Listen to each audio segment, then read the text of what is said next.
Hey everybody, how you doing? It's me, Truepowerismine. I am live. Today I'm operating off of a situation, keyboard, whatever. Hold on, let me try to fix the camera here. There we go. Yeah, that ain't too bad. All right, so I just wanted to make sure everything's going good, and with you all, I have Dr.O on today in about like 30 minutes. I'm going to be calling Dr.O. We're going to be discussing a lot of things, but I want to give you guys a real quick update on the things that's been going on. I reached out to Dr. Cornel West. Many of you may actually know who he is. Many of you may not. Talked to Michael, I guess, his secretary or assistant. So we're really working on getting him on. Pastor Smith is trying to get him on, trying to get some brothers from the Black Hebrew Israelites on. Also, sent a message over to Professor Griff today. Hopefully we can get him back on as well. A lot of things are going on. And we have the new t-shirts with the other morning show on the back. You know, we got a lot of good stuff going on. So, apparently everything's working out. Hold on. Let me see something.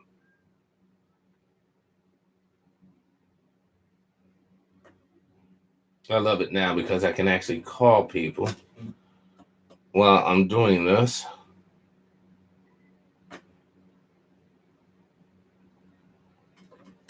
Hopefully that'll work.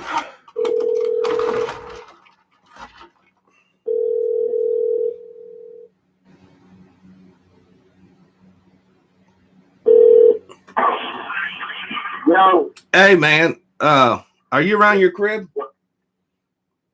Now I'm headed back over to my sister's house. What's up? Because I'm on YouTube Live, but I'm just wanting to give see if the audio sounded right and shit. The audio sounded right. What? On YouTube, I'm on YouTube. I'm live on YouTube on the laptop, but I don't know if the audio is sounding good. I was wondering if you can jump on YouTube on my channel, check out my live feed. Let me know if the audio is right or not. Hold on. Let me are you live right now? I'm live right now. All right, hold on. I just want you to know, this is a brand new situation I got going on. I'm using the old microphone, or actually a new microphone or whatever. Another laptop. I got my phone. Now I can like call people at will and be live. Okay, hold on. Well, I can't. Chill out for a second. I can't chill. I'm drunk. Can you do it? I can hear you. Okay, you just logged on? Okay, the audio sounds good, but I got my headphones. The audio, so you can hear me just fine then, huh? Fucking right. Awesome. Yeah, I'm going to be calling Dr. O here in about an hour. So, you know, I haven't been live in so long. I just thought I'd just get up here and drink and just shoot the shit. I don't give a fuck. I've been talking to my good friend American Honey since 6 o'clock today, so I'm in a mood. I'm in a good mood. But okay, well, cool. So the audio's straight. Yeah, everything's fine.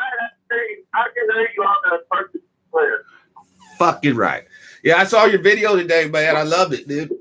Talking about bringing in Bill Cosby and fucking. I mean, like, if they can find a way, you know, Bill Cosby, he did what, like 40 fucking years ago, when you can pick up, and he got convicted, so you telling me that it's probably around the same amount of fucking time, so what's the difference? Same state. No, what kills me is that we know, look, this shit has to change, man. You know, this whole racism shit is getting fucking old, dude. It's getting so fucking old. At least Bill Cosby, at least his victims were okay. Yeah, well, you know what? I'm not advocating what Bill did. You know, what he did was fucked up. You know, he should go down, but also those Catholic motherfuckers should go down as well, dude. How are you gonna be jizzing on fucking kids and all something like, oh man, you know, that was like 12 years ago. It don't affect me now. What the fuck? Right. You know, that's what I'm saying, man. Look, you know, are Catholics doing good? I guess so. They some of them help out the poor, but the way it's sounding now, it's like they're just helping themselves to the poor. You know, Bramus. They got like a buffet of ads of kids having to take a back stuff whenever they want. That's disrespectful. And that they said that they had that there was something about like 300. They were given 300 names, but had reports on 400 retail reports taken in this stuff, in relation to these boys and girls. Damn. Yeah. So was it predominantly boys that got raped, or was it predominantly? It says that part is up here so specific not in that article. But at this point, it really don't fucking matter. I mean, it does kind of matter. I mean, how did they get access to little girls? We all know the boys are altar boys, right? So that's how they get access to the boys. I want to know, how are they getting access to the little girls? Are they running up in the monastery, or where the girls are chilling and whipping out their little peckers and fucking them there? Or how's it really going down? They probably being brought to them. That's just, you know, it's just like when I was reading the other day about all the global debt right now, right? Basically every country, you know, is like actually 2.5 trillion now in debt and rising, except for America. We're 21, almost 22 trillion. Yeah, we're number one. Did you notice they took the national debt plot thing down? The little billboard that shows the national debt on the IRS building. You know, they took that down. Where was it at? On the IRS building. I guess wherever the main IRS building is, yeah, they had that national debt watch the thing up there because national debt yeah, they took that down. Well, maybe that'll save us $1 or $2. I mean, you know, it does cost electricity to run a billboard, I'm sure. You know, how you gonna say here, hey, I'm in debt, but let me put this electronic billboard letting everyone know I'm in debt, cause me to be in debt even more. Look, we all know the fucking play, dog. The play is fucking the rich folks got their shit. They're going to keep their fucking shit. And as you stand up to them, they're going to crush you and your shit. So, you know, that's why we can't stand up just one at a time. We have to stand up in concert. All of us have to be united. If we're not, then we're fucked. And not in the way the Catholic priest fucks kids. I'm talking about where it's literally financially fucked and this country's going to get carved up like a big fat turkey. You know, they gonna call this motherfucker right on now. You know, I don't happen to know what time. Oh, it's 3:30. Okay. Fucking when I woke up today, man, I had a vicious ass dream, dude. Fucking America was getting attacked. I saw fucking bombers coming in, blowing motherfuckers up and shit. I mean, it was total fucking like World War III fucking apocalypse now, American style, right? And, you know, it was just a dream, obviously. But it got me to thinking, dude. You know, when we talked the other day, man, if America goes into the Civil War like we're heading to, like we're somewhat in, these other countries around the world is going to use that as their opportunity to jump us. Seriously. If you had a beef with a cat and he's sitting here smacking himself around, beating himself up, you're going to go there and give him a couple of licks too.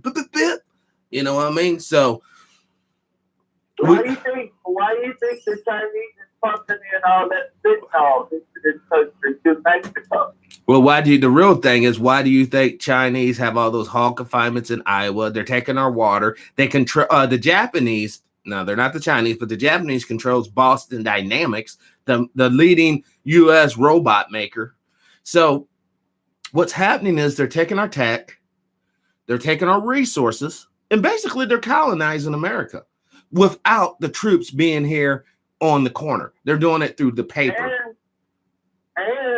And they're using chemical weapons against citizens too. That's with all that fentanyl. All that fentanyl that's in the United States comes directly from China to the Mexican cartel. Also, a lot of the amphetamines. A lot of the crystal meth comes from China as well. They're the largest world producer of amphetamines. We give give them that. But if you want to take over the world and be the new world dominant, and there's only one country standing in your way, what do? You get that population of what you do. Yeah, all you gotta do is it's called fraternization. You get that country or group of people to fraternize amongst themselves. It's divide and conquer, simply put. That's what it is. You know, you divide the home, you conquer the home. That fucking simple. And let's face it, guys, we're fucking divided as fuck here. We really are divided in America. You know, when I talked to Judah knows, brother Judah, you know, he was talking about when he was over in Spain, right? You know, and he didn't get no racism from the locals in Spain, right? But some of the other white kids that came with the college trip or whatever, they were fucking with him. And the Spaniards were like, guys, don't you know you're both Americans? You know, why is there so much animosity? See, a lot of the racism is being exported by these little racist ass clowns over here. You know, that's why I'm totally against the so-called missionaries to third world countries. It's like, fuck sending down these little religious kooks to fuck these people. Why don't we send down some wood, some nails, some concrete, so that these people can build their shit up? No, that's not the game plan.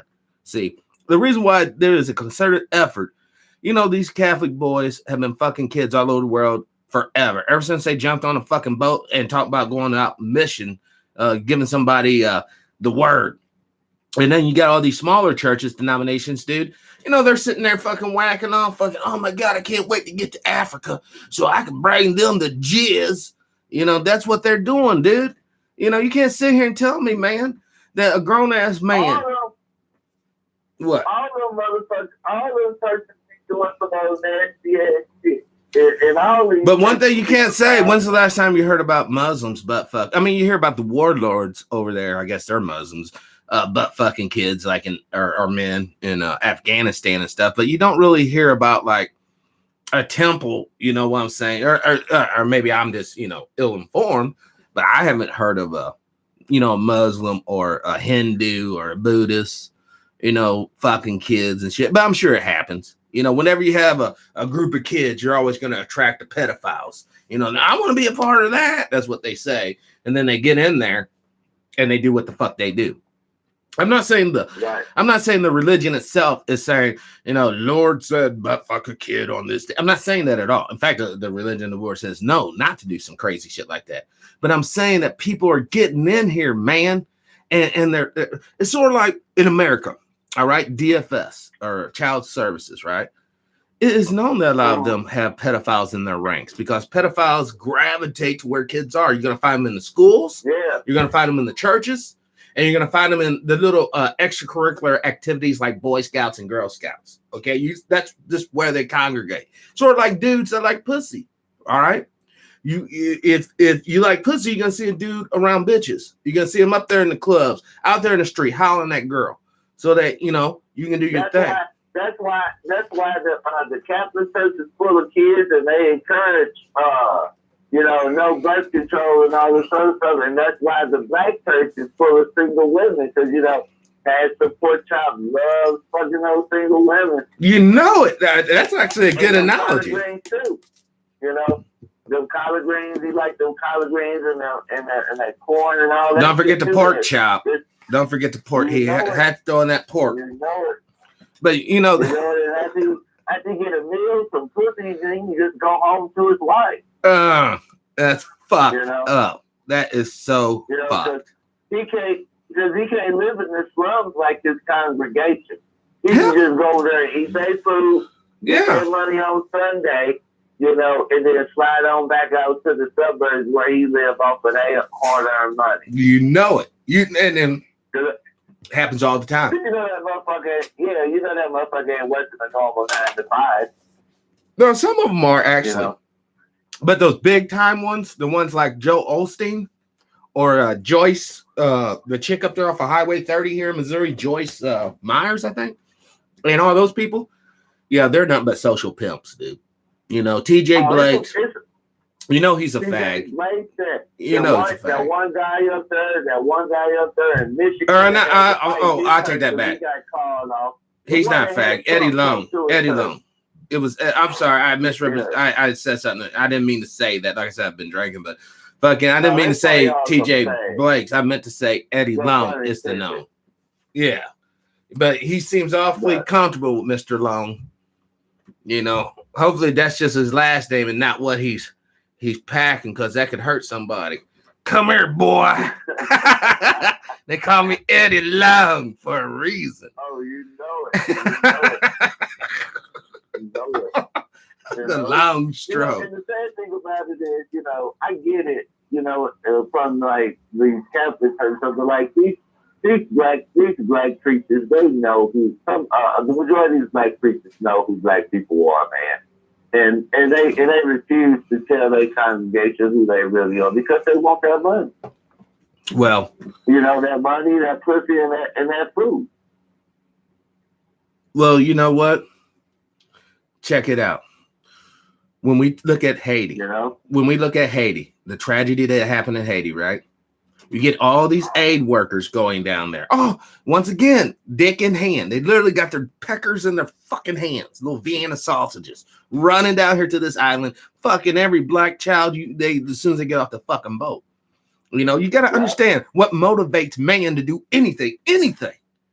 The motivation is for self. When I get up and go to work, I'm motivated by my family, of course, but also motivated because I like certain shit. You know what I'm saying?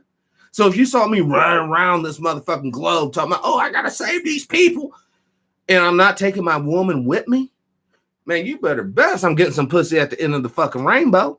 Why the fuck you think you're going down the yellow brick road? It ain't just, I'm just a do-gooder. They going down there to get some dog meat and some money. Exactly. And then when they get back, they get patted on the back. Oh, you did such a good job. And they're thinking themselves, that's right. I jizzed on fucking all of them. It just, it really enrages me. So like you said, the one show we did, it's two things them Catholics like doing to Mexican people, to black people, dark people. Oh. Is killing them and fucking them. Yes. They went down there, stole the money, fucked them, and left them dying straight. So there's the killing part right there. Exactly. Listen, if I wanted to save the world, or not me, but if an organization truly wanted to save the world, how are you going to save anybody sending some motherfucker down there just talking to them?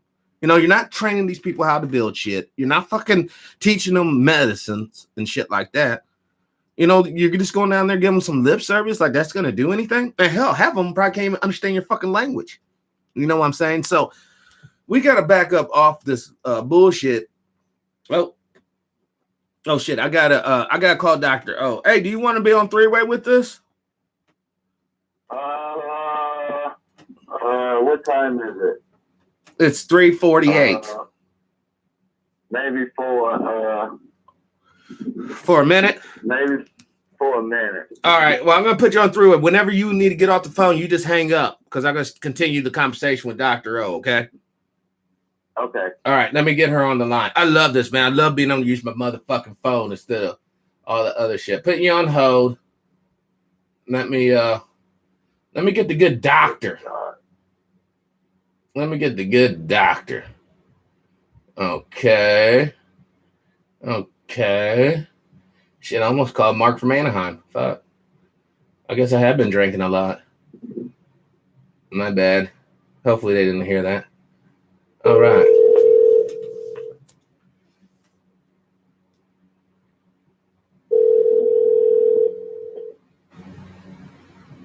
We're just making a phone call, guys. Hello? Hello, doctor. How you doing? I'm actually. Okay, how are you? I am doing great. I'm actually live right now. I was talking to Dimebag. He wanted to be on here as well. I'm gonna transfer us over. Are you there? Everybody there? Yeah. All right. And you're there too, doctor? Yeah, I'm here. Awesome. How you doing, Dr. O? I'm okay. How are you? Oh, it's going. I don't have any complaints. We were That's great. We were just discussing, Doctor, the Catholic situation with The children. I just cannot wrap my head around how come we keep going down this road. Even when I was a kid back in the 80s, it was a classic joke. The altar boys are on their knees for a reason. And now in 2018, we're right back at the front door again. Do you have any thoughts on why? Like maybe some history of the Catholics' dealings here in America? Yeah, basically what they're doing is nothing new. If you go back and just look at any of the historical records, you find out that they've been raping children for a very, very long time. And I know the example I'm getting ready to give you is not specific to the United States of America, but I think it says a lot. In Nigeria, there was a Catholic priest by the name of Father Carroll, and he went into Nigeria, different parts of Nigeria, but he spent a lot of time around the Ekiti people. My husband happens to be Ekiti, but anyhow, these people, the Ekiti people, they were known for their sculptures, their wooden sculptures. And so he was able to convince these people to stop doing their traditional forms of art and create art related to the Catholic people, to the Catholic religion. Now, these people, one of the things that they were really noted for, if you go and you look at the art of the Ekiti people, they made these fantastic-looking doors, carved all sorts of things, for want of another word, things into these doors that they were making. And a lot of them dealt with the history and law of the people and their religious beliefs. So he convinced them to stop dealing with their own religion, with their own culture, and then to create the symbols of Catholicism. And he was in Nigeria for a very, very long time. And while he was there, he was having sex with the children. And he was there for, I think some people say 30 years, and I don't know. I don't want to say for sure it was 30 years, but it was an inordinate amount of time. And over that time that he was there, that was something that he engaged in readily. If you look at other parts of Africa, the Americas, wherever those priests went, they would abuse the children.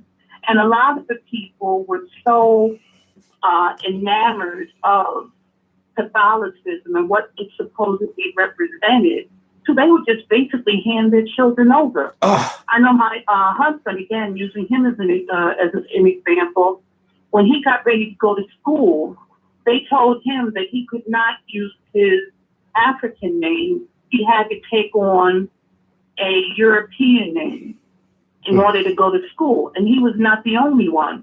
So they were just doing whatever they wanted to do to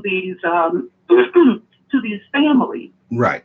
Who really believed that the people that came to them were godlike, only to find that that was not the case at all. And we're talking about, this is so in the 1950s, 60s, probably even a little bit of the 1940s. And don't quote me on that, but I think it goes back as far as the 1940s. I just want to let everyone know God doesn't need sex. These people, I hear that so much. God does not need sex. These people roll into town with guns and gunpowder, blowing up everybody. And then, I'm going to save you as I'm raping your children. It's just like they're raping the land, and they're raping the minds and hearts of the people as well with this nonsense. Right.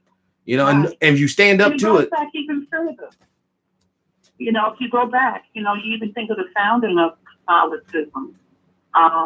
And what they were doing during that particular time, where they had, what is that called? I can't think of it now, purgatory. Oh, yes. Where your families had to pray you into heaven. So they had to give money in order for you to leave from purgatory and then go into heaven. Right. So, between death and heaven is purgatory.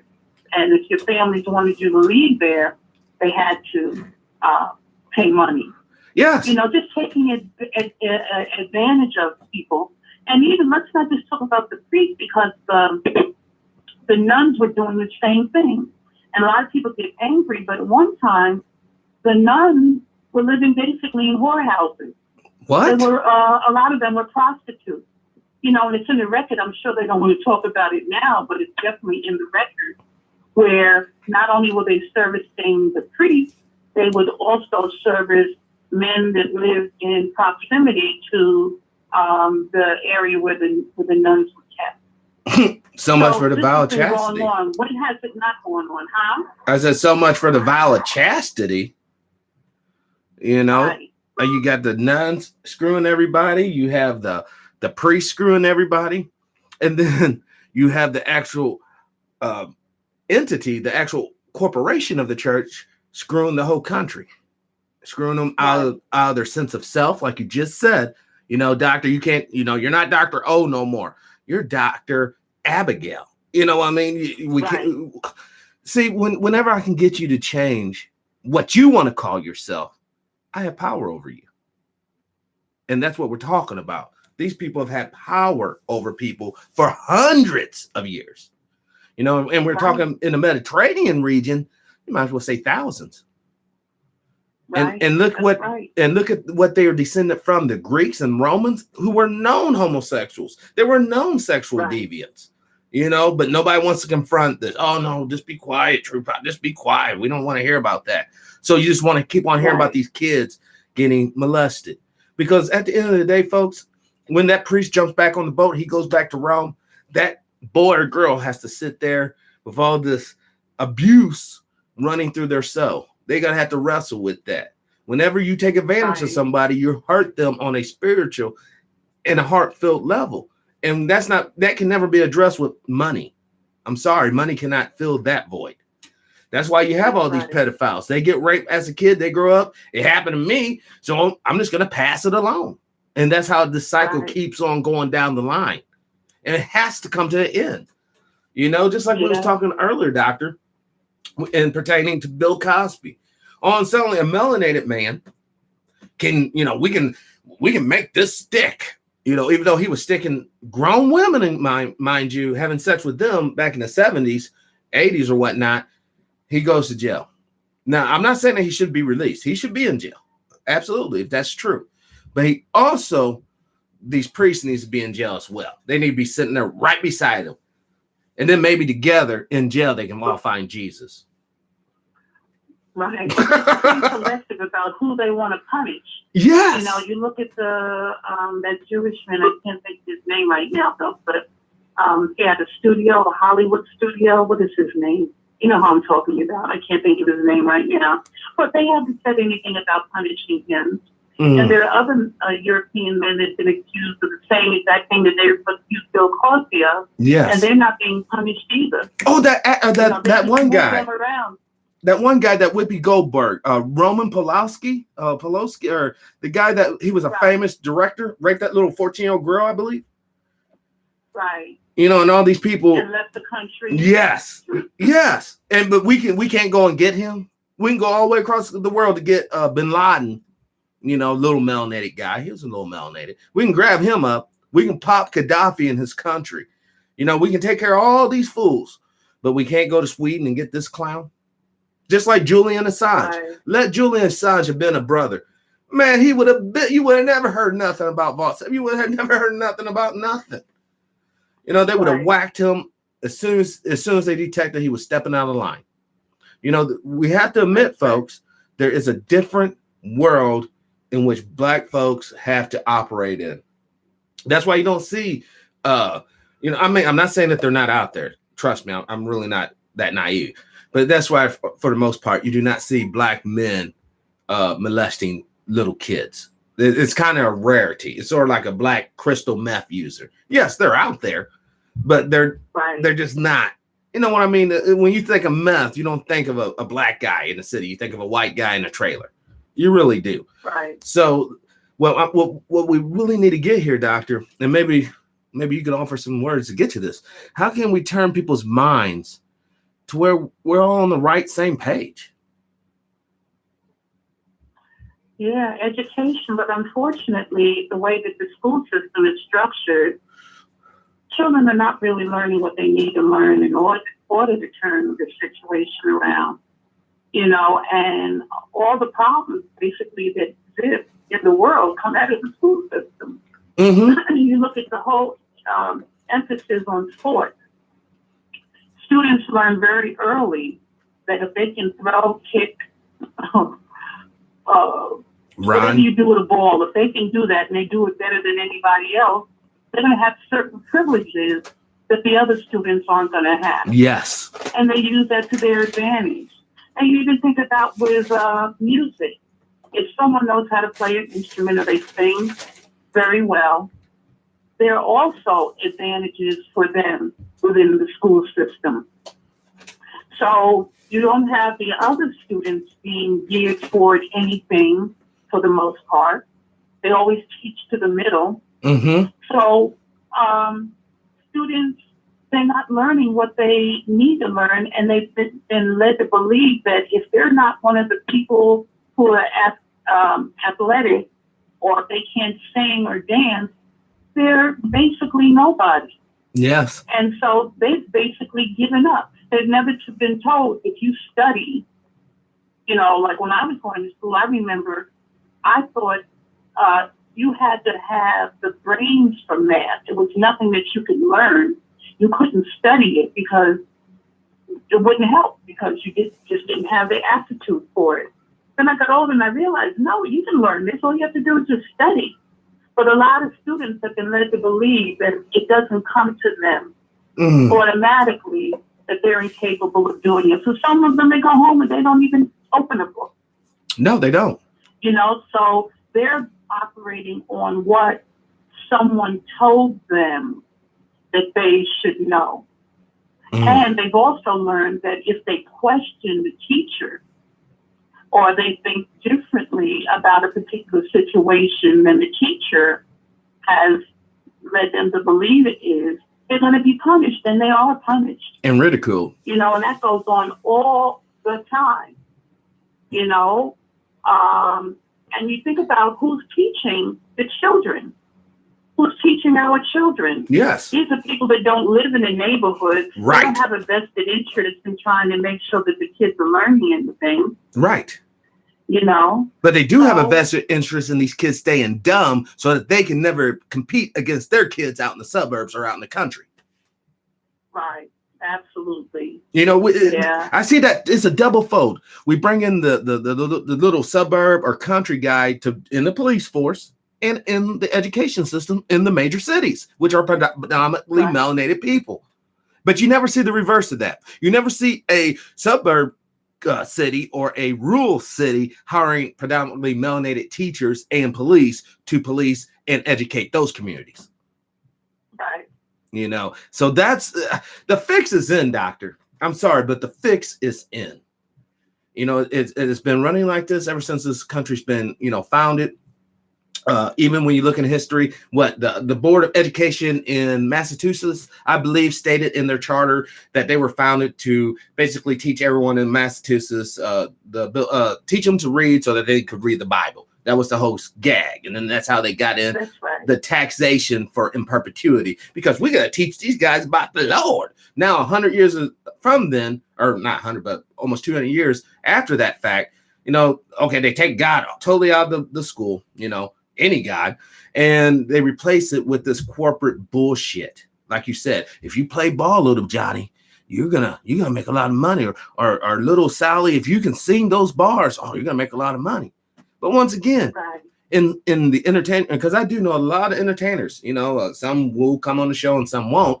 But when you talk to these people one-to-one, no cameras around, they start sharing with you what it took to get to where they're at. And it's not very pretty at all. At all. And the thing about it is, once again, it's just like the children, doctor, when these priests rapes them or whatever. When you go into that studio, that record place, and you have to deal with this man full of evil who wants to do certain things to you. And if you don't comply to what he wants you to do, then you will not get the record deal. You will not get the video shot. You will not get the publicity. That does something to a man's soul. or a woman so. Right. You know, we Right. you know, if I went into your house right now and I gunned down your husband and I destroyed your kids and I slaughtered the rest of your family, now I tell you, doctor, you know, I'm going to send in my son and he's going to teach you about God and get you right. And how can you believe that? How can you believe I have anything good for you? Anything, you know, I just wiped your people out, but now I'm going to come back after the fact and try to fix you up psychologically. And you got to think about it. Why am I doing this? Why is the Catholic Church doing this? You know, they had all the gold and all the pearls and jewels in Rome, but what they didn't have? They didn't have that little clean, untarnished, unblemished little child that's in the so-called third world shitholes. That's why they get on them boats, get on those planes, and fly out to these remote regions where, you know, there are no telephones. There's, you know, like you said, the villagers are just handing you their baby. You know, here, take my baby as an offering or something. And it's totally sick. It's totally sick. Yeah.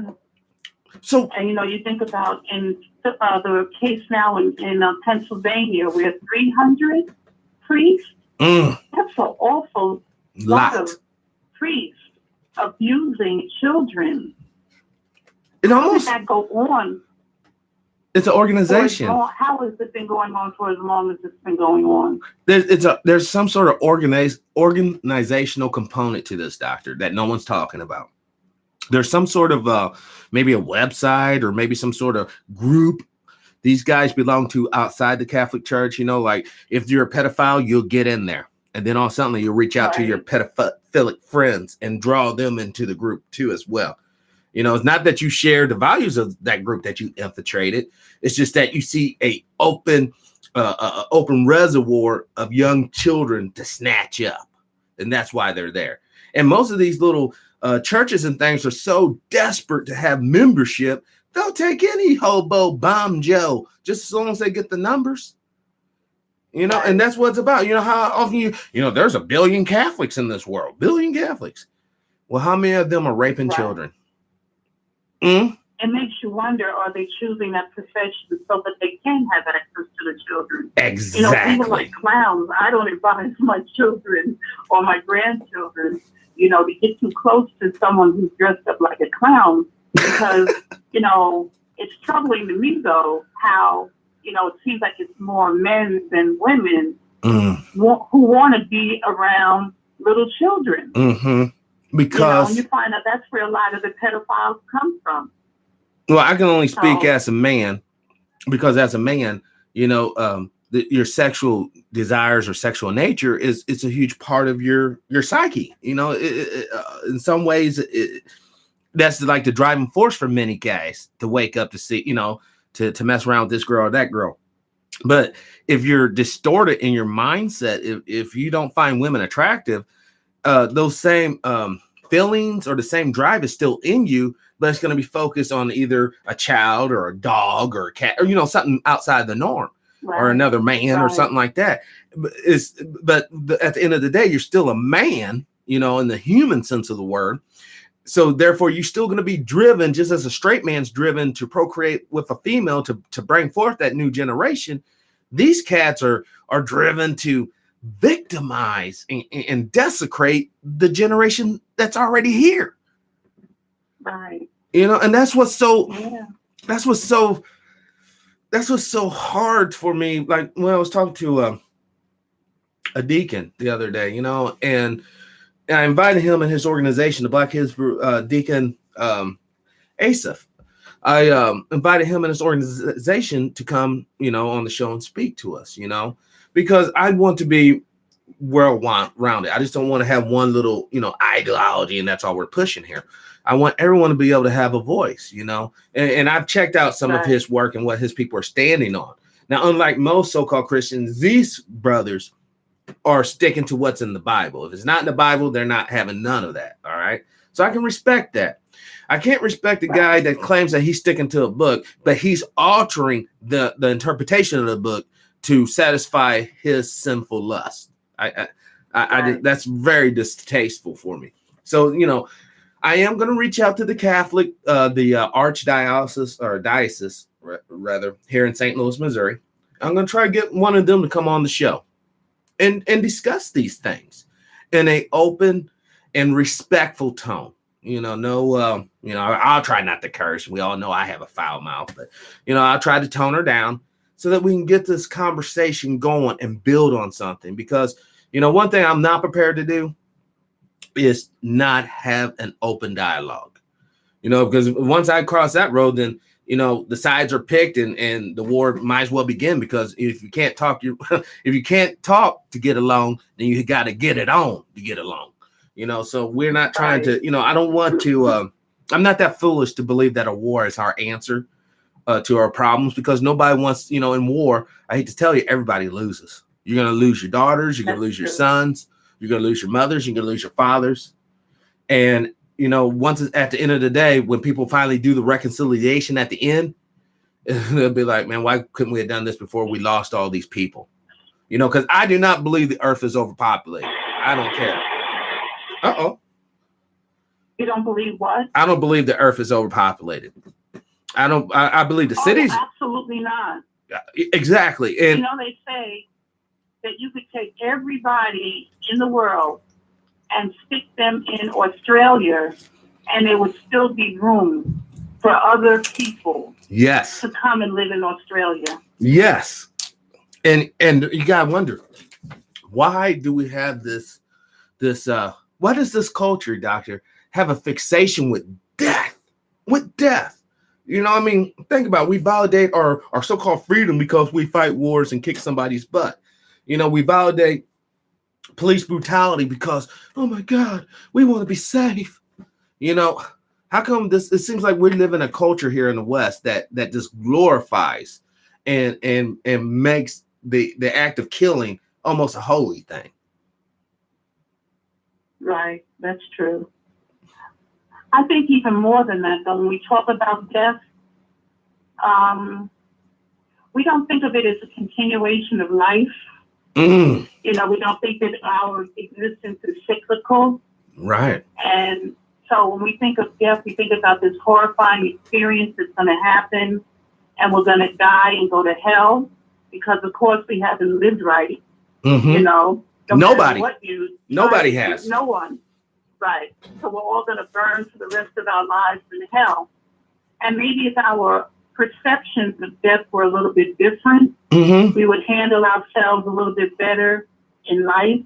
Yes. And not that, anybody wants to die or needs to die, but I think if we change how we view death, we would live our lives a little bit better. It makes sense. If that makes any sense. Yes, because if I felt, it's sort of like how we deal with prisoners. You think you just throw them all in prison, throw away. No, there's different levels of freedom still in prison. So the guys that, kind of want to have phone calls and stuff, they'll act a certain way because they haven't given up total hope. But the guys who gives up total hope just don't give a damn, and they end up in the hole.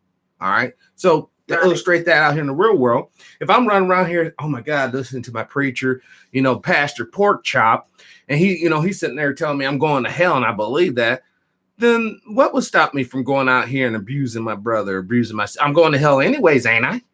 Right. Right. And we got to get rid of that because that's so detrimental. And one thing I want to ask the deacon when I get him on, and I don't want this to sound blasphemous or insulting, but this question I really would like to have an answer. And if you have the answer, you can please put it down in the comment below, or you can answer it as well, doctor. But if Satan could cause war in heaven, you trying to tell me he couldn't alter the holy book on earth? I'm just saying. Doesn't what I'm saying? If you could cause war in heaven, you couldn't somehow alter the book on earth? Yeah.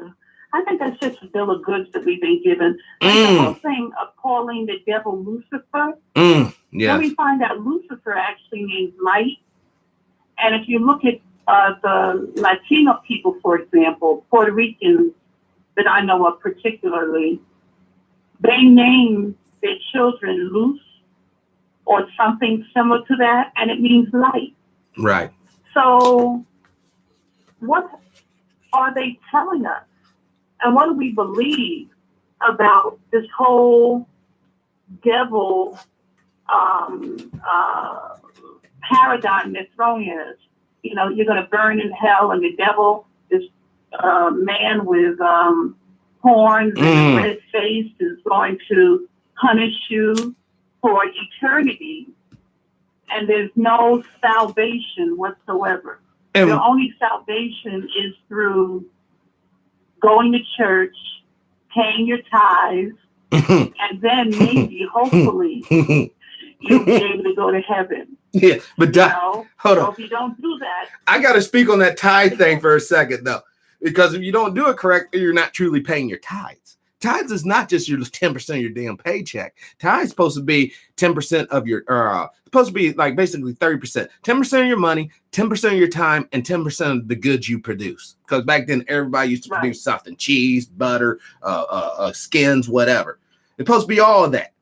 So once again, you know, on one hand, they say, oh, God don't ever change. But on suddenly, the definition of tithing can change. So that goes back to that one question I asked you. If the devil could cause war in heaven, you're trying to say he couldn't manipulate men's minds at some point to put a couple of lies up in a book? Right. Well, the whole concept of heaven, I don't even go for that whole heaven and hell thing. When I was younger, I was told that I had to believe that. Yes. And I would be afraid not to believe it. Yes, I'm as I got older and started thinking about what our ancestors told us prior to the coming of the European and taking our land and enslaving us, they believed in reincarnation, a lot of them. And I believe in reincarnation. You know, so I believe that, you know, it's not, I think of Earth as being a school where you come to learn a lesson. It's going to help you to grow as a being, whatever that is. You know, because I think people have many, many lives. We've come here, some of us come, and we've lived many lives before, and some of us are new to this whole earthly thing. So they're just beginning, you know, to learn about what's right, what's wrong, how to grow as beings, you know. So I don't believe in that heaven hell thing. I think there's redemption for everybody, and that if you come to learn a lesson, if you learn the lesson, then you go to the next realm and you learn another lesson that's going to help you to grow. And if you don't learn that lesson, then you have to go back and redo the lesson, you know, in order to try again. Now, Doctor, you know, that's just what I believe. Is there any way that we can escape this? You know, I mean, don't get me wrong. I had a wonderful time down here on Earth. Absolutely. But, you know, is there any way to not have to come back? I think so. I think some people elect not to come back. Well, that would be me. But I'm done. When they don't come back, huh? I said, I'm done. I'm done. I had enough Earth, you know, one time coming on Earth, or how many times I've been down here already. This time I made up my mind. I'm done. I'm not coming back. I hear you. I hear you. But I guess I think it really depends on, have you learned whatever you need to go to the next area? What if you do come back? What if it's a matter of not so much learning, just having the power and the will not to fucking, but not to have to submit to whatever forces bring you back down. Right. You know what I mean? It's like, dude, I would much rather be in space as a spirit, disemboweled bodily spirit, just chilling, doing my thing. You know what I mean? I don't have to be down here eating, breathing, and having sex and all this stuff. There's really nothing into it. After, 40 something years of doing it, there's, it's like, okay, this is cool, but it's time to move on. Get away from all these assholes. Don't have to deal with them no more. Oh, I would love it. That would be heaven for me. Right. And maybe that's what that's your lot in life. You're finished. If you do this, maybe you've already made a pact and said, okay, when I finish with this, I'm through. Mm-hmm. And your creator said, okay, just do this one more time.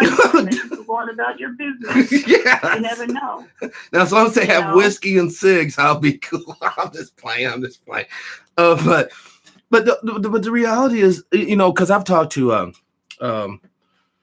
Celeste Appel from Unarius Academy of Science, and she's really big into the reincarnation thing. So, I kind of heard, the theory on the ground level, and it kind of does make sense because science says that energy is neither created nor destroyed.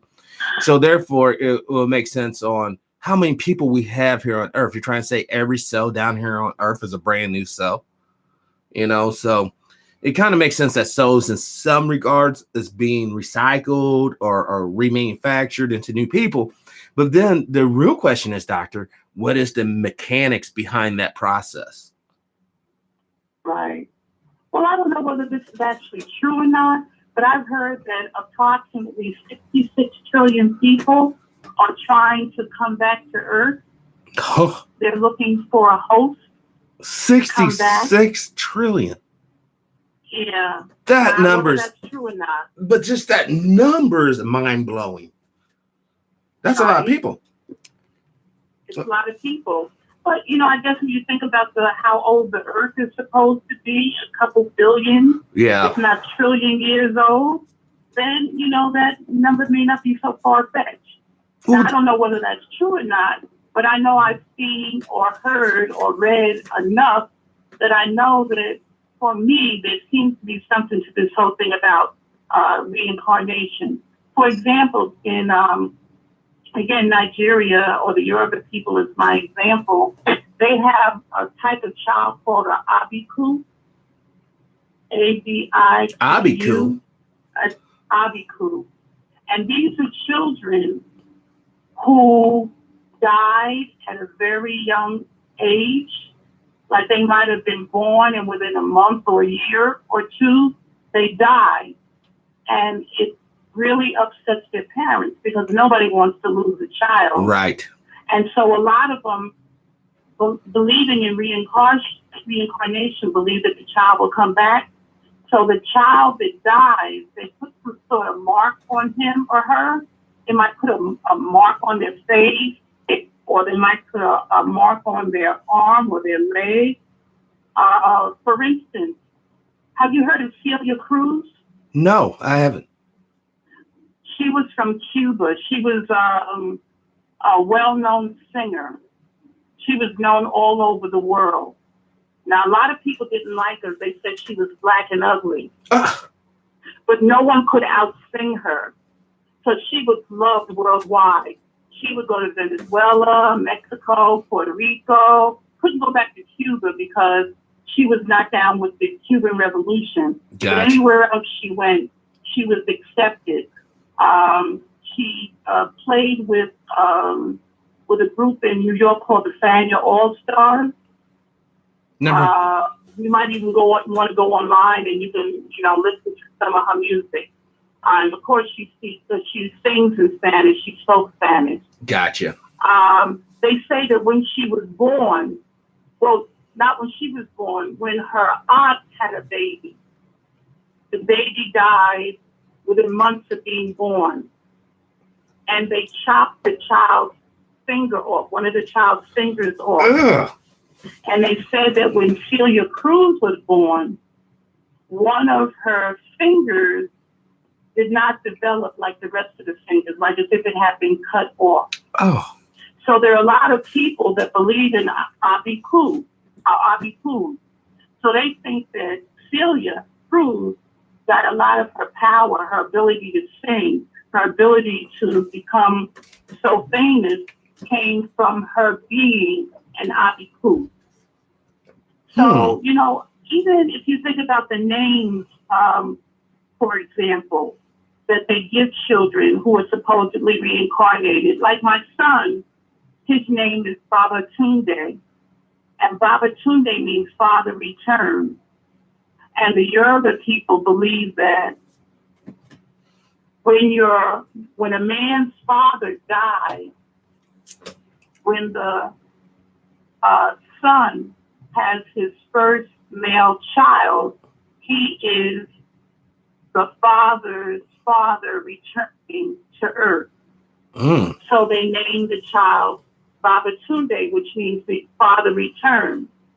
If a woman dies, the child that comes back is supposed to be a reincarnation of the grandmother. And so they named the child Yetunde, which means mother return. You know, and the Yoruba are definitely not the only people that believe in reincarnation, but you can definitely see based on the way that they name their children that they believe in reincarnation. Hmm. You know, so that's, I don't know. I know even when I just, my son just had a little boy. That boy looks exactly like my father. Not only does he look like him, his mannerisms, the way he looks at you, the way he holds his mouth, just a lot of the things he does, just from growing up with my father. And I look at this boy, I said, that's my father. You know, and I don't care what anybody says. No one can convince me that that is not my father returning. Wow. You know, I just believe in reincarnation. And there's nothing wrong with that. No, seriously. Right. Because at the end of the day, the Pope, the Imam, the temple high priest, whoever, the cult leader, they cannot prove to you with any certainty the rhetoric that they're talking is any truer than what you had just said. Yeah, they can go to a book, but my God, I can go to a book that justifies anything. You know, let me pick up, what is that magazine here in America? Not America, but North America, NAMBA magazine, the North American Man-Boy Love Association. If you read their literature, you'll be thinking it's okay to sleep with a boy. All right, so there's literature out there to justify any behavior. But what we want to deal with is the truth. And the truth, guys, is not cool to sleep with kids. The truth, guys, is not cool to cheat and kill and rob people and then mind fuck them into believing that you're the only way to salvation. That shit ain't cool either. Right. All right. Right. So we got to understand, you know, we all have brains. We all have hearts for a reason. The brain comes up with the thought and the heart validates the thought that comes. You're like in your heart, you know, it's right. You know, if I was in your house right now, doctor, and my brain happens to see, like, say you have a very, you know, a very expensive statue on your fireplace there. And I look at that statue. I'm like, I'm going to steal that statue. My heart should jump in and be like, oh, no, that's not right. They ain't going to make me feel good. So, see, we have to use our gifts, our tools that we have. We can't just let a book think for us. We can't just let a preacher or imam or a high priest think for us. We need to think for ourselves. But see, I understand why the priests and the imams and the high priest don't want us to think for ourselves. Then they'll be out of a job, wouldn't they? They certainly would. And you know, they play on our uncertainty because no one has come back from death to tell us what it's like. Yes. So because they have not come back, you know, we want someone to reassure us that everything is going to be all right. Yes.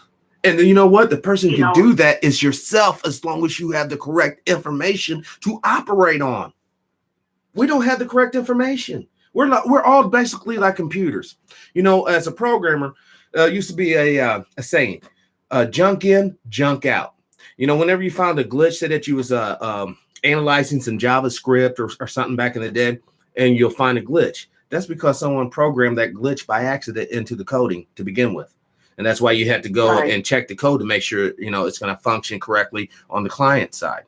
Well, the same thing is true of us, doctor. If I had you since you was a little girl and I was indoctrinating you purposefully with the wrong information, I can guarantee you 100% when you grow up to be a woman, then most of the decisions and actions that you're going to be making will be based on faulty data. And in the computer world, it's called a glitch. Most of us out here are straight up glitching. We have not the data to make intelligent, informed, precise decisions. And it's happening all the time. Think about a song. Have you started singing a song and you hate the song, but before you know it, you're singing it? Yes. I remember Barbara Streisand had a song called Enough is Enough, and I hated that song. But they kept on playing it over and over and over again on the radio.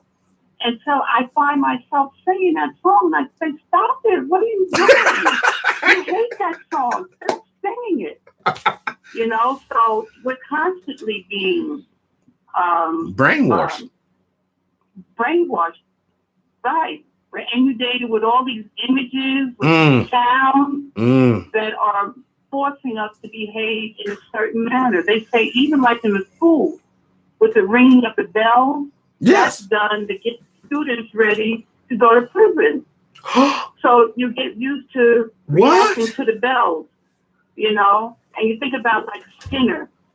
I believe it was Skinner. He did the whole thing. No, it was Pavlov. Yeah, with the dogs, Pavlov dogs. Put his daughter in a box and observed her. Yes, it was Pavlov with the dog, where he would ring the bells and they would start salivating. So we are basically like the dog. Yes. All we have to do is just ring the bell or give us whatever sound that we associate with a particular event or chore, and we will do that. Right. We're pre-programmed to start getting our bodies, and the funny thing about that, when you say dog, you put that, you spell dog in reverse. What does that spell? God.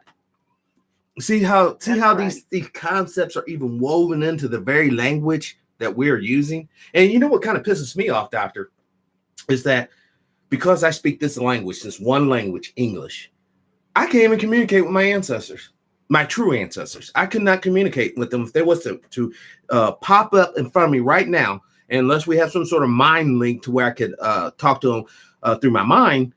If I had to use my mouth, I could not talk to them because my relationship with them was severed because of the actions of these fools.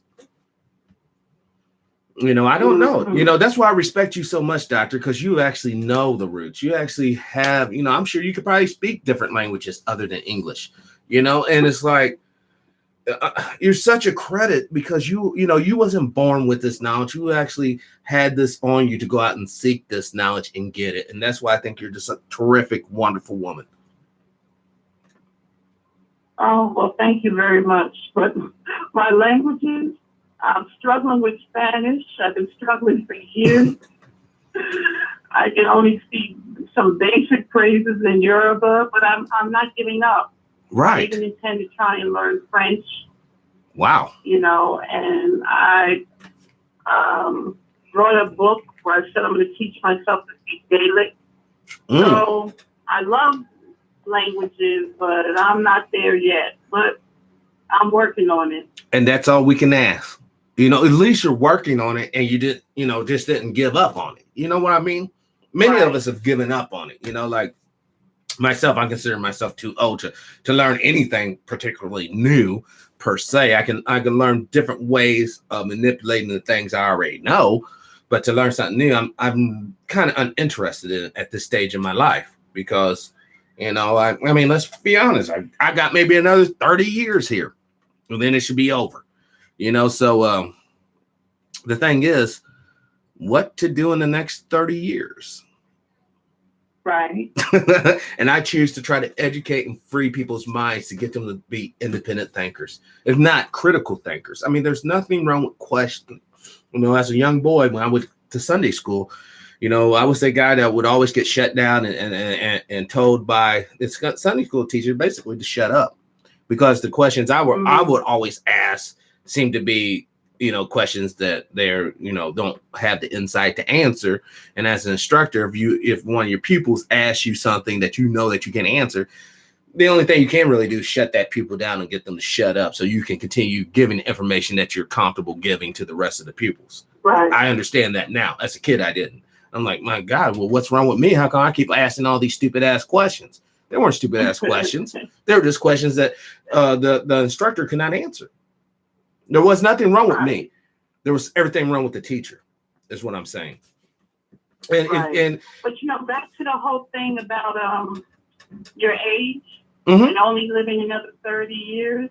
Our ancestors, they lived till they were 120, 130 years old. Oh, God. I was looking at a picture of a woman today. Her name was Flora Stewart, and she lived to be 117 years old. Oh, my gosh.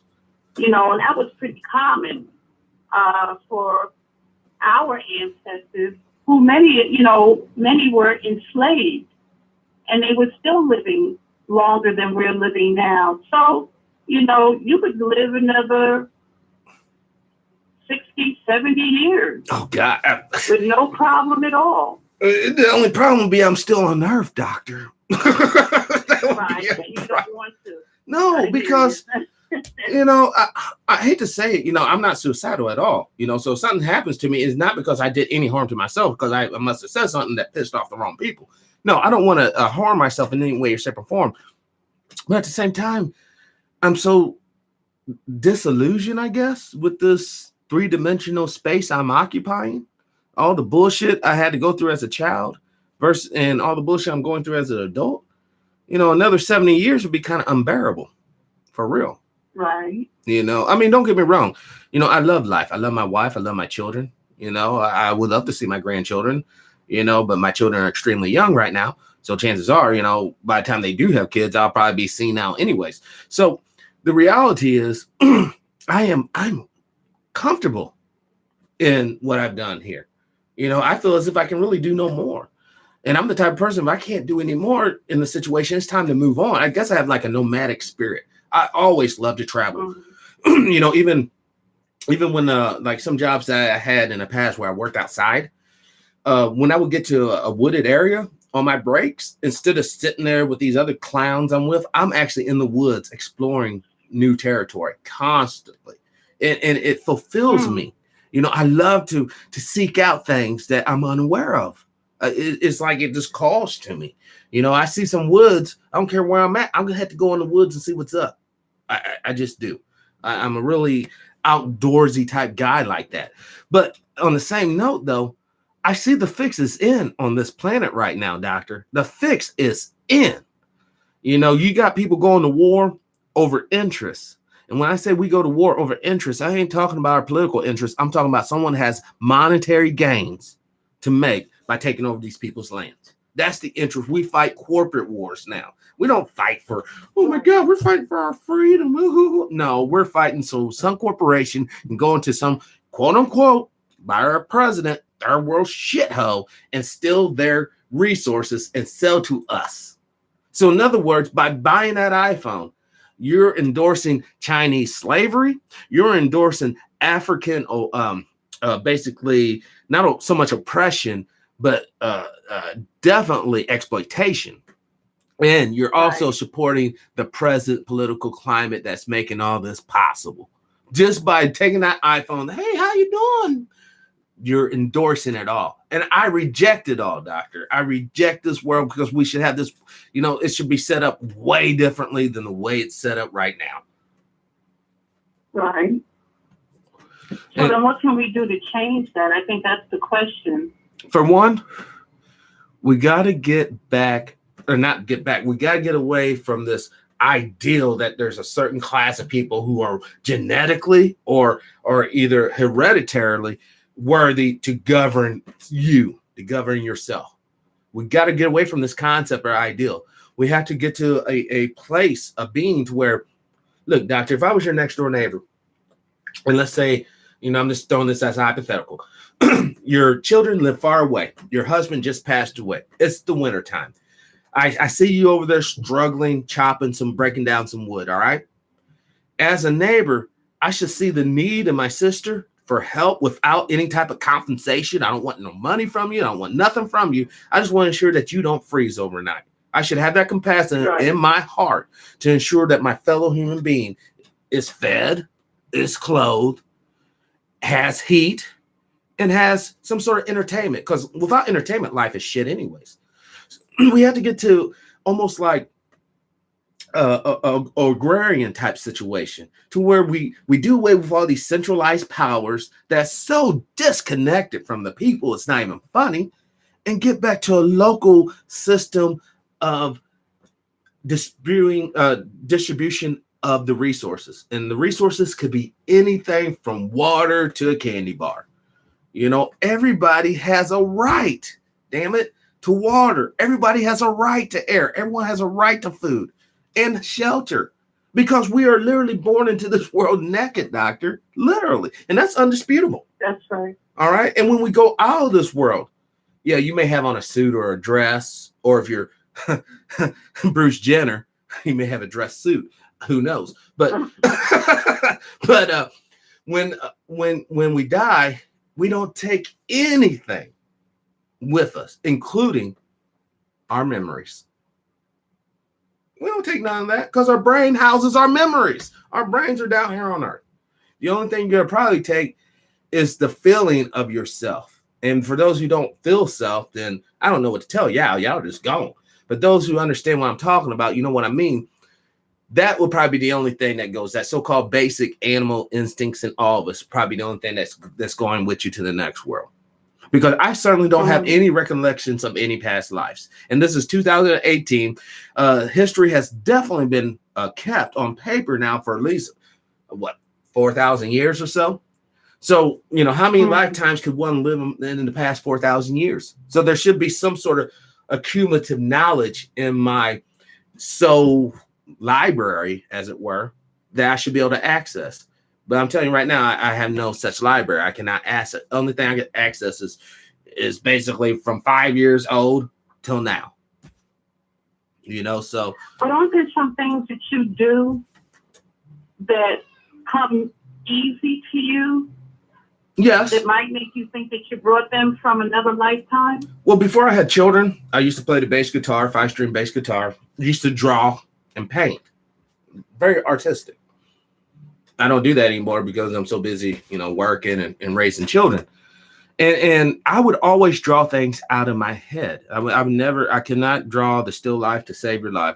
It did not convict me to want to do anything. But I would draw everything from dragons and the castles, and I drew this one. It was a pride of lions with the main lion and this fire around the lion. And then behind the fire, the lightning bolts were hitting the female lions. It was really, really cool.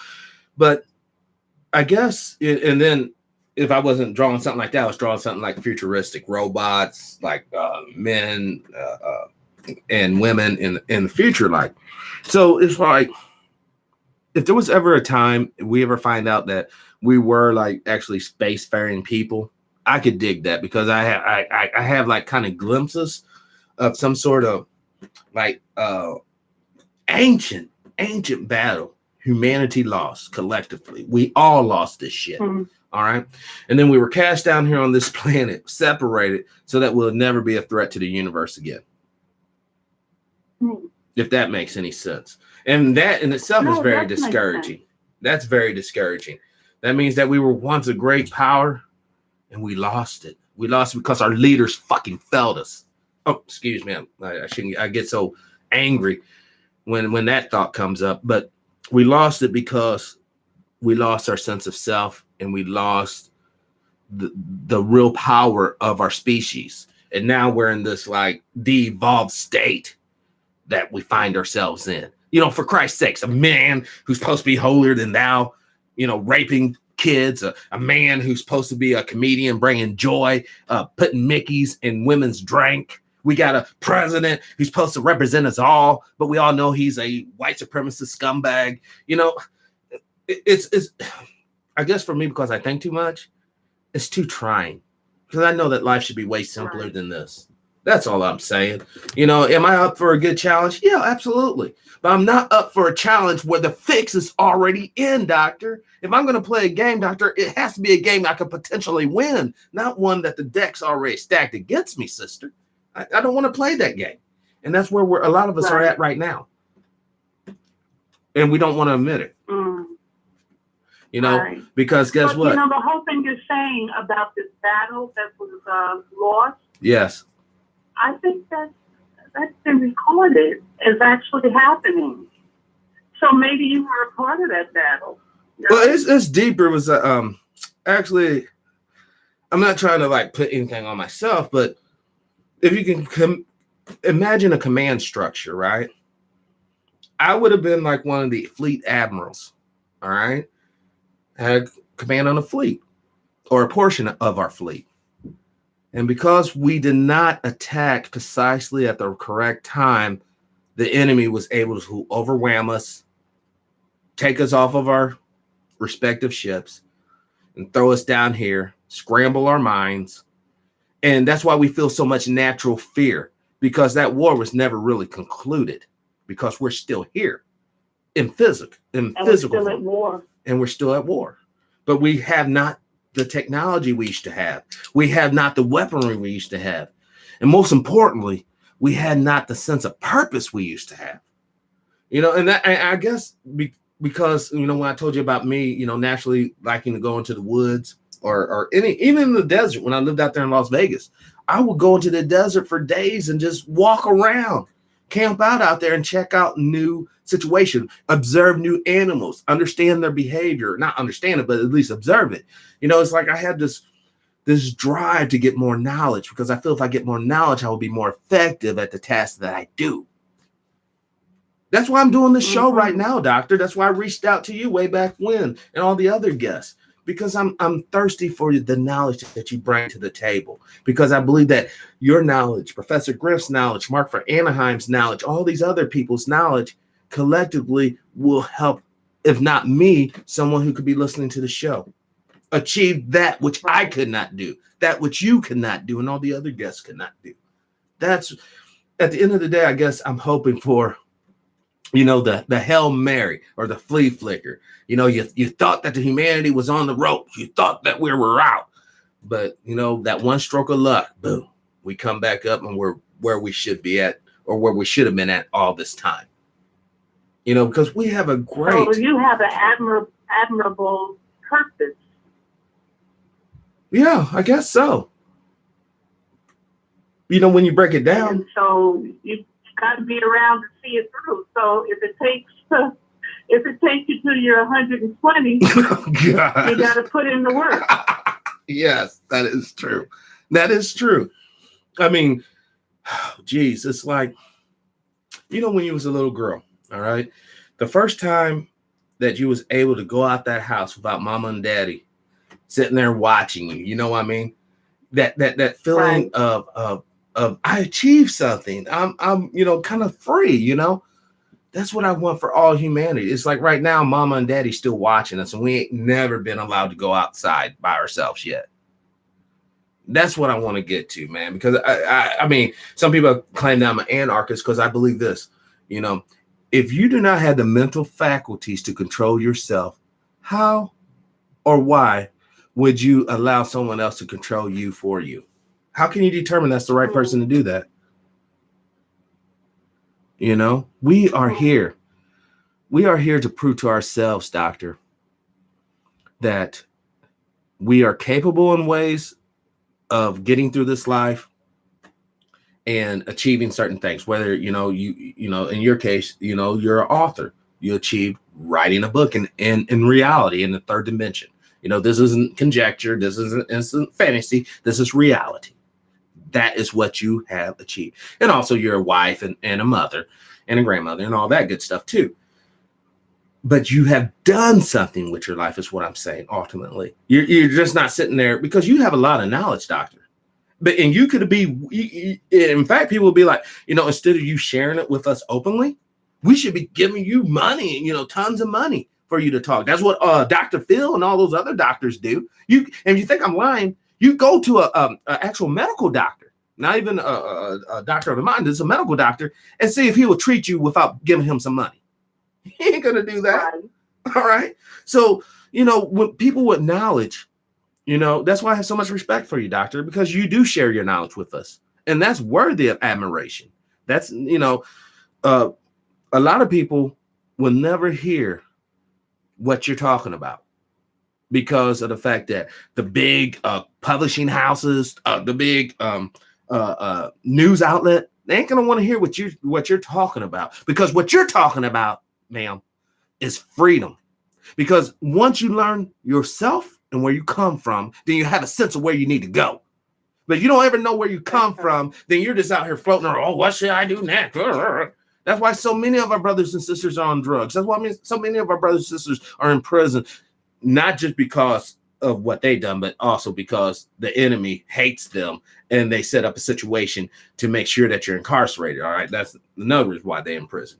But then a lot of us are also spiritually dead, is because our so-called spiritual leaders are feeding us nothing but horse manure, period. And a lot of this could be rectified if we had a sense of true self, not this artificial bullshit that's been handed down to us. And I'm sorry, doctor, I have purposefully, cognitively tried not to cuss during this interview. I know I've let a few H-bombs slip and all that because I want to be extremely respectful with you, because I do appreciate you. I know that you're a woman of high character and high morals. So once again, I have to apologize for my filthy mouth and the way I talk. You know, construction work. Apologize. And sometimes when I get angry, I curse too. See, you're just a human, just like me. From my great aunt. I say you're just a human, just like me. I'm just human. Yeah. You know, but and actually, who decides what a curse is? Oh, like I always think yes. it's laughable. Yes. That if someone sticks up their middle finger, that's a curse. How could my middle finger be a curse? Exactly. That doesn't even make sense to me. Unless we all capitulated the ideal that it is. And the only way we can capitulate that ideal or internalize it to be true because we were taught that is the way it is. Right. All right. And now you got to look at who was your taskmaster, who was your teacher. And I'm telling you, for most of us, the teacher that was teaching us did not love us and did not give a damn about us. Period. That's right. So we need to put that all in perspective. That's why even, excuse my French, they said the word fuck actually means fornication under the consent of the king. It had to do with first night. So the king was entitled to have sex with someone who had just been married, a woman who had just been married. He had access to her before even her husband had access to her. And that's where that word comes from. So a lot of things we're saying and referring to as being curses are not curses in the sense that we think of them as being. Even the word bitch, they say that Sirius's wife, Emmy, was called the big black bitch. Wow. You know the whole thing with Sirius and the doggone? Yeah. And tell us a little more about that, doctor. Tell us more. The whole universe being controlled by the Sirius star. Right. And its companion star, Emmy. They said that they referred to her as a bitch. So... Is that where we kind of get the meaning that the female dog is a bitch? What we think of curses may not, in fact, even be curses. Well, I mean, how about this?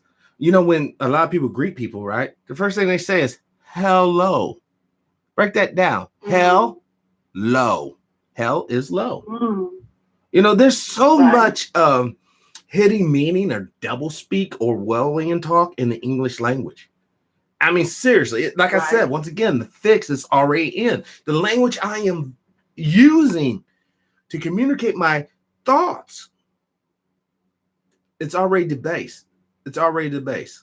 You cannot name me one thing that is dark, that is positive in the English language. The dark and stormy night would imply it's worse than a regular stormy night. A dark lie would imply it's worse than a regular lie. Hell, an angel food cake would imply that it's from the angels and it's white. A devil food cake would imply that it's from the devil and it's black. All these little nuances actually does have a cumulative effect in those that it is perpetrated against. Right. But nobody wants to speak on this. When you speak of, now you're talking like you're crazy, you know what we mean. No, I don't know what you mean. I know how it makes me feel, how it internalizes in me. But apparently internalizes different in the next man. See, that's and getting back to how we fix this thing, we're going to have to come up, I hate to say it, with a new language. One that is a just language, a pure language. Go back to the ancient languages. I know in the Yoruba language, when you greet someone, one of the greetings anyway, you say, in the morning actually, you say, Ekaro. Ekaro. And Ekaro means you who could have died through the night. I'm happy to see that you're still alive this morning. And I'm not, it's not a literal translation, but basically you're saying, I'm happy to see you're still alive. That's better than hello. You know, so if we go back and we look at African languages and even the indigenous languages here in America, and a lot of us, we are indigenous to this area, those languages are not taking negative, they're not made up of negative connotations. Yes. Now, let me ask you about the whole question of melanated men and women in North America prior to European colonization. Now, would it be safe to say that we still came from Africa, but we came thousands of years prior to the Europeans showing up? Well, they said there was interaction between people on the continent and the people here, but we have, I believe from the research that I've done, we have been given a bill of goods, a false bill of goods about who we are and where we come from. Right. And you think about it, we're not saying that people were not brought here from Africa, but the numbers that we've been led to believe that were brought here is erroneous. What, the 100 million? For example, there's this one European historian named Mannix, and I can't think of his first name. I think it might be Daniel P. Mannix, but I'm not sure. Don't quote me on that. But he wrote a book, and he said for the total 400 something years that the Holocaust of enslavement went on, that less than 20 million Africans were removed from the continent, and that's those who went into Central America, South America, the Caribbean, and came here to the United States. And he was refuted by other historians who said somewhere between 250 million and 500 million Africans were taken out of the continent from West Africa alone. Now you think about that. That means there shouldn't be nobody left over in Africa. Let's not even deal with a higher number. Let's deal with just 250 million. If 250 million Africans were removed from the continent, how come none of them came to get us? How come none of them started to fight and say, hell no, you're not going to take any more of our citizens away. We'll fight you. How come they didn't get together armies to fight against these people for that number to be taken away? Why are there no special types of commemorations that are done for us each and every year for people who were removed? Mothers crying, grandmothers crying, saying, you took my children away from me. Their future. No one got in a boat, a ship, or anything and tried to come and get us.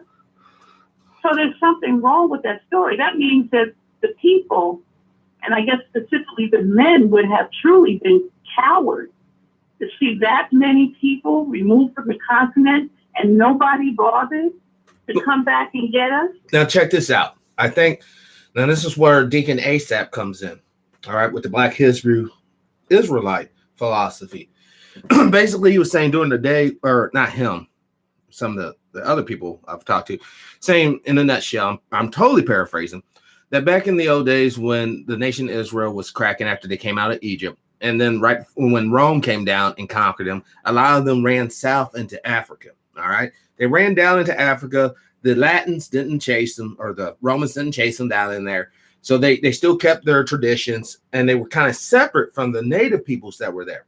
So then a couple hundred years, or 500 years after that, the descendants of those who ran them out of Israel come down to Africa, finds them again, and then they put them on the ships and bring them over here to the new continent. And the reason why the Africans helped them to do it, because those people were not of their people anyways. You know, they knew that those people were over there, but they didn't do the same traditions as these other people, because they still kept the Torah, they still kept the Hebrew language and their traditions. So they still kept separate. And we all know that Hebrews, not Israelites, but the Hebrews will stay separate amongst the other races. They won't intermix, or they'll still keep to their core, all right, because they're on their little mission. That's why Africans were so easily ready to send other melanated people on boats, because these melanated people were not flesh of their flesh or blood of their blood. But unfortunately, that story doesn't gel with other historical evidence. Most of the people in West Africa come out of the Nile Valley. They come out of what we now call Egypt, Right. which was once called Kemet and other names, Tamari, you name it. There was all sorts of names for that particular area. If you Now, wasn't look it at called a for goon instance, at one again, time? Using Yoruba as an example, they say that they came from Egypt, or what we now call Egypt. You have people from Ghana say the same thing. Sheikh Anta, I don't know if you've heard of Senegalese historian, more than a historian. He refuted a lot of the works of European scholars about the Egyptians being white Yeah. and Not even a suntan. information about history altogether, huh? I mean, Egyptians, just like Jesus, not even a suntan. Just milky cream Right. in the middle of the desert. Get out of here with that. And he'll tell you, if you read his literature, because he's not alive any longer, but in the literature that you read from him, he also says that not only, and he's not the only one, but not only did the people come from the Nile Valley region, but if you look at the languages and the mores and cultures of the people of West Africa, it can be traced right back to Egypt and that Nile Valley area of the Nile Valley. Mm. And the same thing, there's another scholar by the name of J. Olumide Lucas who says the same exact thing. And they went as far as looking at words in different West African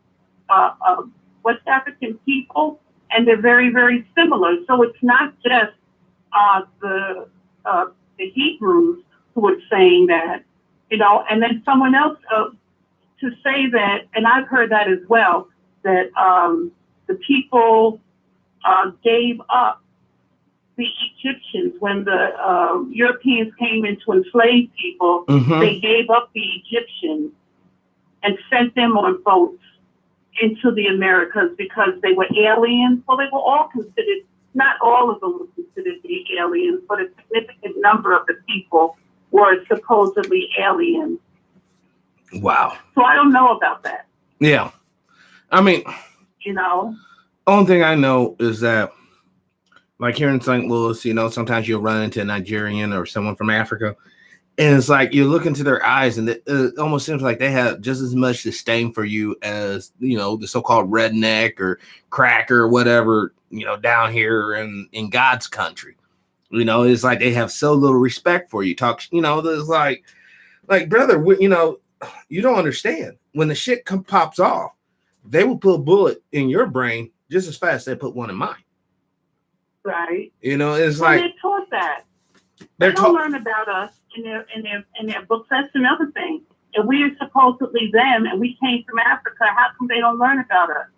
But you know what though? I tell you what, when they come over here, when they first get over here, the first people they go look for is us, so they can marry us and get their papers. Yes. Now they might have to stay, but the staying only comes after they're granted their citizenship. But a lot of them, that's what they've been taught.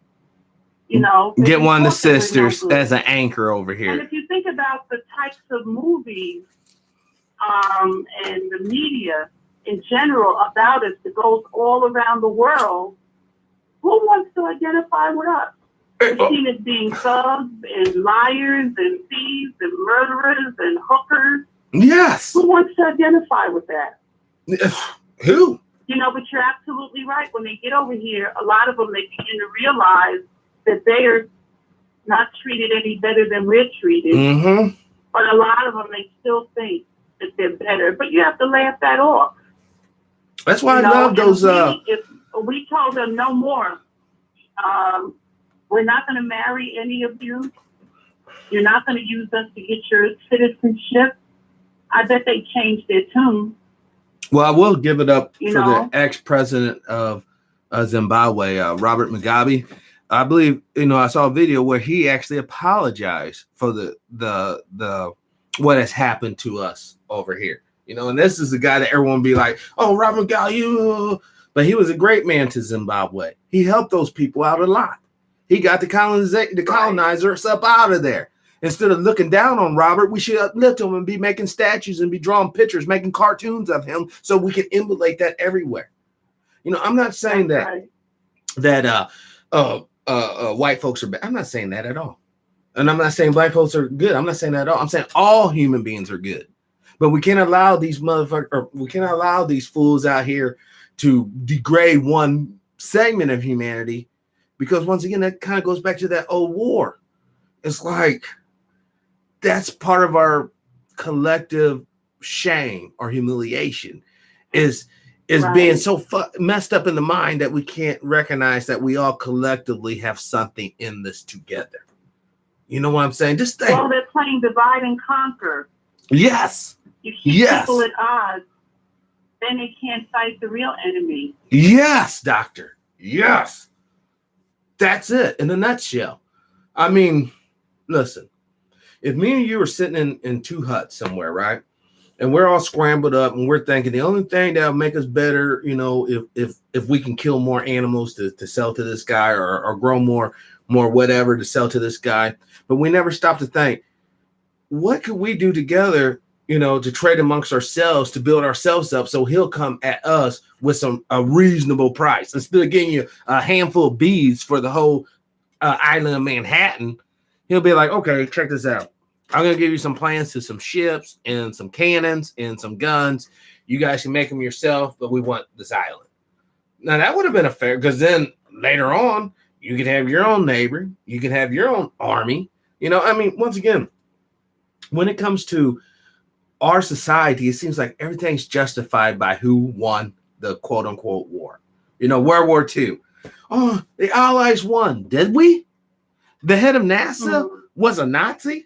The head of the American Psychiatric Board was a Nazi. The head of many organizations within America were Nazi leaning, like Ford, right? Building these cars. So we got to understand, what the hell is the end game? Is the end game just Europeanism throughout the world? Or is the end game a little more deeper than that?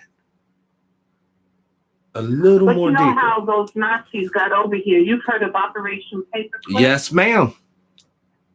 That's how they get over here. It's not no surprise that you have so many of those Nazis coming over here and taking over in terms of academia, law, the doctors. Yes. And really, when you look at that whole conflict, doctor, the American society wasn't that far off from the Nazi society. Hell, when some of the Nazi POWs would come to America to be transferred to Missouri and to other states west of the Mississippi, when they were on that train rides, those black GIs coming over, guess what? They had to sit in the caboose and the Nazis sat up front. Right. So American society wasn't far off from the Nazi society anyhow. Why did they really fight? Right. So we got Lena Horne. Mm-hmm. Singer Lena Horne. Yes. She was told that she had to sing, I guess by contract, to Nazi soldiers. Oh God. And in the room, on one side they had the Nazi soldiers, on the other side they had the melanated soldiers.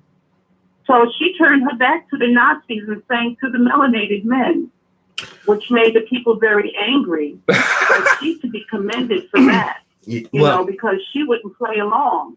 There are other people that wouldn't play along either. Right. That's how you had a lot of, what's his name? I can't think of his name right now. I'm trying not to use that word. But they were blackballed. I can't think of another word to use. Let's say white balls. Where, they can't get work. They were considered to be communists. Yes. So that they were not allowed to McCarthyism. work any longer in the United States. McCarthyism. Thank you. Yes.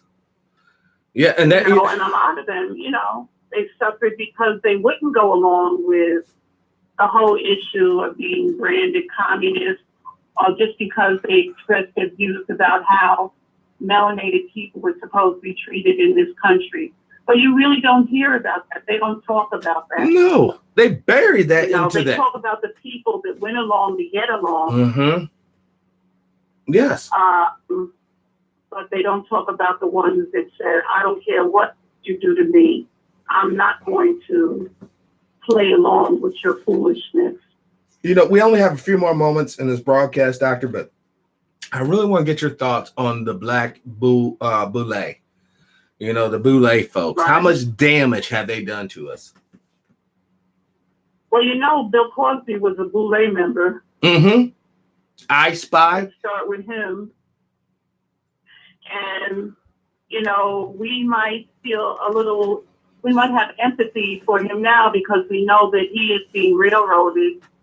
But look at what he did in our community. Look what he did to us. Mm. Oh, we don't want to hear it, but Martin Luther King was a member of the boule. What? So was Carter G. Woodson. 2 other boule members, and we could go on and on. You know, of course, you know, like Jesse Jackson and the gang. Al Sharpton, boule member.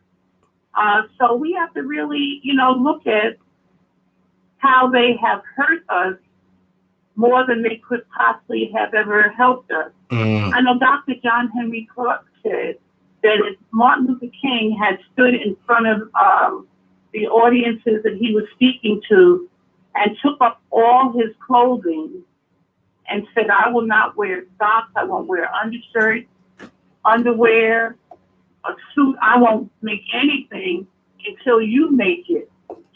Could you imagine where we would be right now if we were in control of our own industry? But of course, the boule was put into play to keep us from making progress. Right. I mean, what they serve. I heard this about Dr. Martin. I have no love for any boule member. I'm sorry to interrupt you, but this is kind of opinion on Dr. King. He did a great job of integrating them lunch counters. He did a horrible job of integrating them bank accounts. That's right. You know, it's not about being able to eat at this motherfucker's place of business. It's about being able to have my place of business so my people can eat. Right. When that was destroyed, that was just right. Decimated. You know, so, you know, what am I saying? I'm basically saying that we have a better understand collectively, folks, the fix is in. And I mean collectively, all of us. Even you know, so-called white people, you so-called brown people, you so-called yellow people, and you so-called red people. The fix is in. And the people who are running this place, shit, they don't give a damn about none of us. So you can sit there in your little enclave talking about, oh, we're going to come up, power this and power that. But at the end of the day, we all know that you have no power. At the end of the day, we all know there is not one African nation with an atomic bomb. And why do I say that? Because the reality, folks, if you do not have the weaponry to defend yourself, then we're still back in the colonial days where they can roll up, launch a couple of cannons, shoot some mustard balls, and take over the territory. And it's still cracking the day. I mean, you know, one friend of mine did bring to my attention, there are a couple of melanated countries with atomic weapons. One is Pakistan and the other one's India. But guess what? Those two nations are at each other's throats. They're not united. And they don't give a damn about us. No, they do not, doctor. And thank you for saying that. They do not give a damn about you, me, and the rest of the brothers and sisters over here. Unless we help ourselves, I will say it again, unless we help ourselves, nothing will change.